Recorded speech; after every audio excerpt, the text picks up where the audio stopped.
Hello മക്കളെ, നമ്മൾ ഇന്ന് ഈവനിങ് സ്നാക്സ് ആയിട്ട് കാബേജ് എങ്ങനെ ഉണ്ടാക്കാമെന്ന് നോക്കിയാലോ.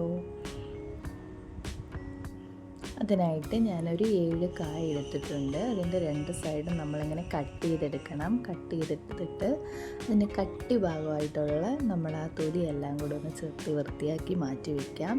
അതിനുശേഷം നമ്മൾ നന്നായിട്ടൊന്ന് കഴുകിയെടുക്കണം. കഴുകിയെടുത്തതൊന്ന് വെള്ളം ഒന്ന് തോന്നിയതിന് ശേഷം നമ്മൾ ഈ ഷേപ്പിൽ എല്ലാം അരിഞ്ഞെടുക്കണം. ഞാൻ ഇതിനായിട്ട് 1/2 കിലോയാണ് കടലമാവ് എടുത്തേക്കുന്നത്. കുറച്ച് അരിപ്പൊടി ചേർത്തിട്ടുണ്ട്, പിന്നെ കുറച്ച് റവയും, പിന്നെ ഒരു 1/2 സ്പൂണോളം ബേക്കിംഗ് സോഡ ചേർത്തിട്ടുണ്ട്, 2.5 സ്പൂണ് മുളക് പൊടി, പിന്നെ ആവശ്യത്തിന് ഉപ്പ്. ഇത് ഇത്രയും കൂടി ഇട്ട് നന്നായിട്ട് മിക്സ് ചെയ്തെടുക്കാം. വെള്ളം ഒഴിച്ച് മിക്സ് ചെയ്തെടുക്കാം.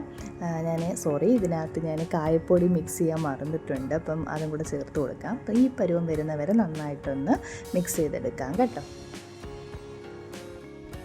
അങ്ങനെ എണ്ണയൊക്കെ ചൂടായി വന്നിട്ടുണ്ട്. എന്നിട്ട് നമ്മൾ ഓരോന്നായിട്ട് മാവിനകത്ത് ഡിപ്പ് ചെയ്തിട്ട് കൊടുക്കാം.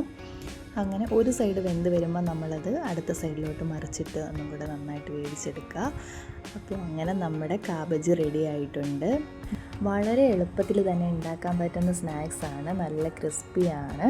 അപ്പോൾ എന്തായാലും എല്ലാവരും ഇത് ട്രൈ ചെയ്ത് നോക്കും. വീഡിയോ ഇഷ്ടമെങ്കിൽ ഷെയർ ചെയ്യൂ, ലൈക്ക് ചെയ്യൂ, സബ്സ്ക്രൈബ് ചെയ്യൂ. Okay, bye bye.